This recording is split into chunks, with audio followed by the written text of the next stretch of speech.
Hello everyone. I've already released a couple of popular science videos about the tunnel diode and the gun diode. The videos turned out to be really interesting and a lot of people appreciated them. You can watch these videos by following the links in the description.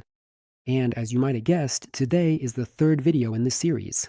Creating videos like these takes a lot of time and resources, so unfortunately it's not possible to release them regularly. But once again, I ask you to help promote this video as much as possible. Give it a like and leave a comment. That would be an invaluable help to the channel and will speed up the release of more videos like this.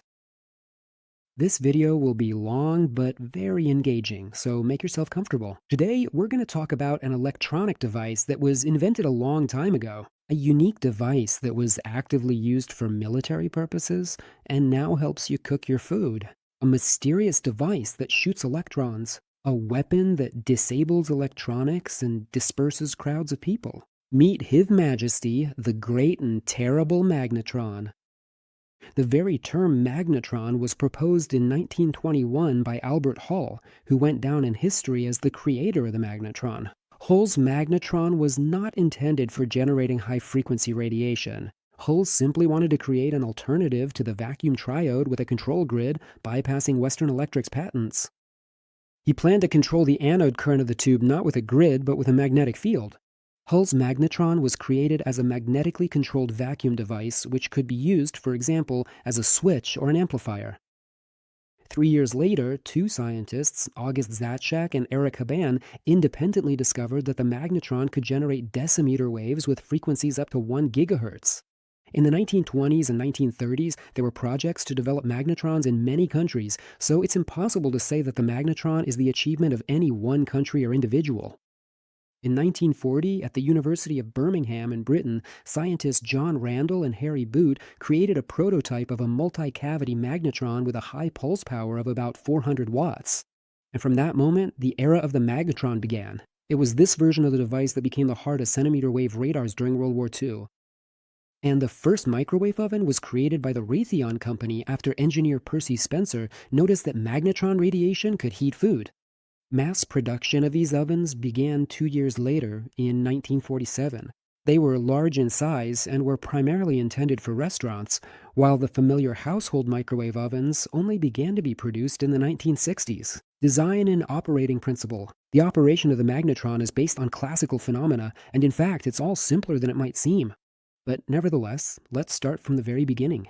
In front of you is a classic oscillating LC circuit, consisting of an inductor and a capacitor. The resonant frequency of this circuit is calculated using the formula shown. The smaller the inductance of the coil and the capacitance of the capacitor, the higher the frequency, and vice versa. An LC circuit can be constructed in different ways. A piece of copper wire, even if it doesn't have the shape of a coil, still has some, albeit tiny, inductance. Any piece of metal, regardless of its shape, has inductance. The same can be said about a capacitor. There is always a certain amount of electrical capacitance between any two conductors. For this reason, at very high frequencies, even ordinary wires, component leads, PCB traces, and metal structural elements start to behave like resonant circuit elements with parasitic inductance and capacitance.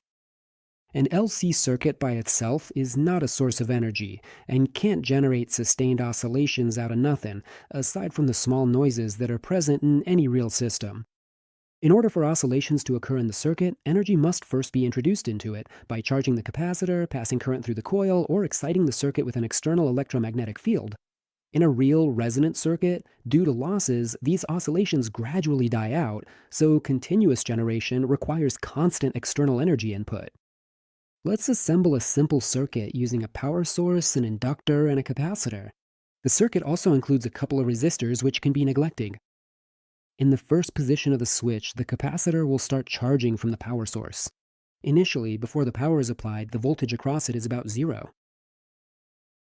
A standalone capacitor acts as a capacitive load. When connected to the power source, at the initial moment, the charging current is at its maximum, while the voltage is at its minimum. As the capacitor charges, the current will start to decrease and the voltage will increase. In the case of an inductor, it's the opposite. It acts as an inductive load, and the voltage will lead the current.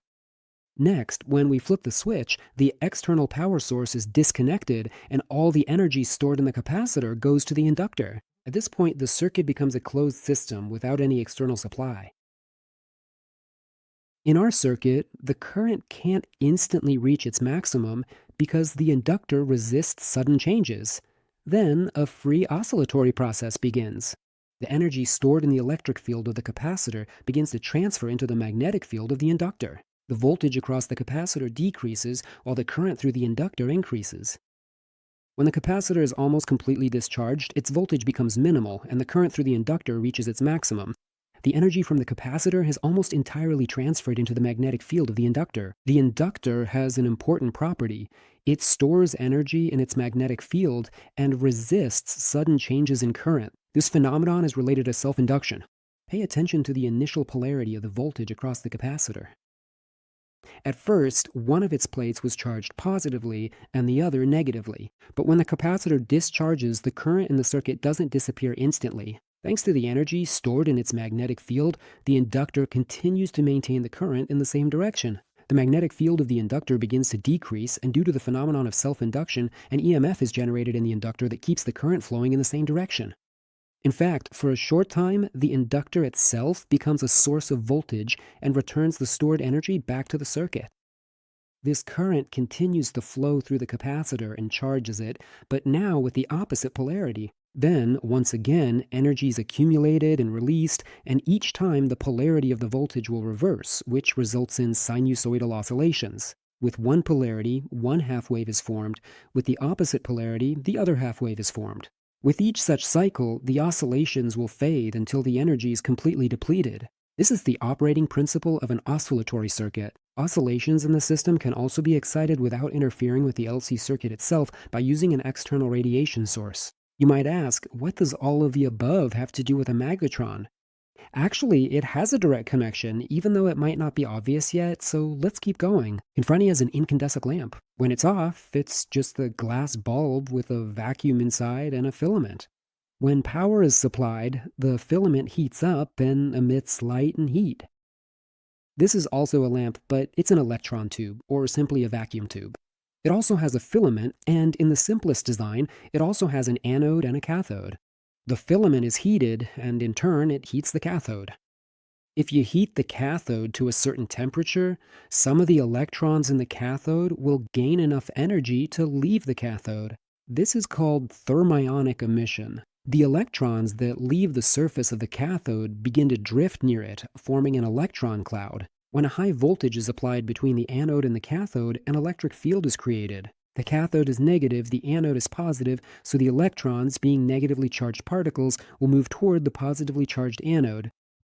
You can visualize this process more clearly on an analog oscilloscope with a cathode ray tube. Simply put, inside such a tube, there is also a heated cathode that emits electrons. Then, a high voltage is applied between the cathode and the anodes. The electrons are accelerated toward the screen, strike the phosphor coating, and we see a glowing dot, or a beam. So this beam is the result of electrons hitting the screen. By bringing a permanent magnet close to the screen, we can deflect the electron beam and, as a result, the beam on the screen. And now, knowing all this, we can move on to studying the magnetron itself and understanding how it works. A magnetron is essentially just another vacuum tube. Structurally, it's quite simple. Here is a magnetron from a microwave oven. A copper bulb with aluminum plates pressed onto it, serving as a cooling radiator. Permanent magnets are located on the top and bottom. There are filament leads as well as an antenna or an output for the ultra-high frequency radiation. That's at least what you can see from the outside, but all the magic happens inside. In cross-section, a magnetron looks like this. Inside the copper bulb, of course, is a vacuum. The entire body of the magnetron is nothing more than a massive anode. The anode isn't just a piece of metal, it has resonant cavities built into it. Basically, these are three-dimensional oscillating circuits, but instead of being made from a coil and a capacitor, they're formed as metal cavities. In the center, there's a cathode assembly with a heater, also known as the filament. This here is the antenna, or the output for the useful radiation. A magnetron is essentially a type of directly heated vacuum tube. When power is supplied to the filament, the cathode heats up and emits electrons. When high voltage is applied between the cathode and the anode, the electrons start moving toward the positively charged anode. And this is where things get really interesting. We remember that we have permanent magnets, and the magnetic field prevents the electrons from reaching the anode directly and starts to make them spiral. The electrons are affected by the Lorentz force, which bends their trajectory. So we're seeing almost the same phenomenon as with the oscilloscope beam. As a result, the electrons no longer fly straight to the anode, but move along a twisted trajectory. In the end, the electrons will spiral in the space between the anode and the cathode. This creates a kind of rotating electron cloud. Under the influence of the high-frequency field of the resonators, the electron cloud becomes uneven, forming rotating electron bunches, or so-called spokes. Electrons passing by the slots of the resonators at the right phase are slowed down and transfer part of their kinetic energy to the electromagnetic oscillations in the resonators. After some of the electrons have given their energy to the resonators, high-frequency electromagnetic oscillations arise and intensify within them. We remember that the smaller the inductance and capacitance, the higher the resonant frequency of the circuit. As you can imagine, the inductance of the circuit coil and the capacitance of the capacitor in this case are extremely small, and the oscillations occur at ultra-high frequencies. The extraction of useful ultra-high frequency energy takes place from the resonator system of the anode block through a coupling loop into the waveguide. The resonant frequency of the magnetron is determined by the physical dimensions of the cavities. The smaller the size, the higher the frequency, and vice versa. In short, at the very beginning, weak random oscillations arise in the resonators due to noise from transient processes and the unevenness of the electron flow. But the resonant cavities are tuned to their own specific frequency, so it is these oscillations that subsequently begin to intensify. The resulting high-frequency field starts to group the electron cloud into bunches or spokes.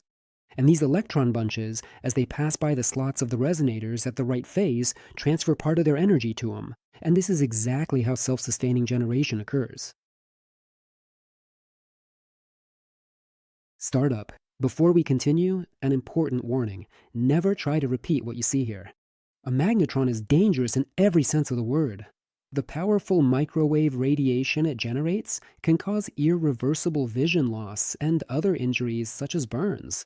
The high anode voltage of several kilovolts is no less dangerous to your life. Everything shown next is done solely for educational purposes. Experiments were done in laboratory conditions under safety protocols, almost all of them, but that's not important. Bottom line, do not try this. So we're going to start up the magnetron.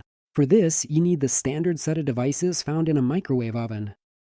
A high-voltage mains transformer, which has one secondary winding to power the magnetron's filament and a second secondary winding that outputs, on average, 2 kilovolts. In addition to that, you need a capacitor and a high-voltage diode stack from the same microwave. The wiring's done according to the specified diagram. The filament receives the heating power. The filament voltage is usually 3 to 4 volts. The high voltage goes to a half-wave voltage doubler, which generates about 4,000 volts of pulsating DC voltage between the anode and the cathode. At the same time, the cathode is at a high negative potential relative to the anode. In my case, the magnetron is powered by a programmable AC power supply with all the necessary protections and isolation from the mains. The radiation from the magnetron is so powerful that it causes ionization of gases and gas-filled devices, like fluorescent lamps, at quite a considerable distance. Microwave radiation can also damage some electronic devices. Danger. The magnetron is probably one of the most dangerous electronic devices out there, if not the most dangerous. First of all, the powerful stream of microwave radiation generated by a magnetron from a household microwave oven is highly penetrating. It can penetrate organic materials by several centimeters and cause them to heat up from the inside. This is especially dangerous for our eyes, which is why household microwave ovens have several safety features to prevent the magnetron from operating when the door is open. The ovens themselves are safe. Yes, a small amount of radiation does leak out, but it's a negligible amount. And as long as you don't spend your life next to the microwave with your head pressed against the glass door, nothing bad will happen. The high voltage source is also a hazard. That's the very transformer that generates the anode filament voltage. It's a fairly powerful transformer rated at several hundred watts, and it's low frequency, which is important. Given the high voltage and high power, the anode voltage from this transformer can easily kill a person under unfortunate circumstances.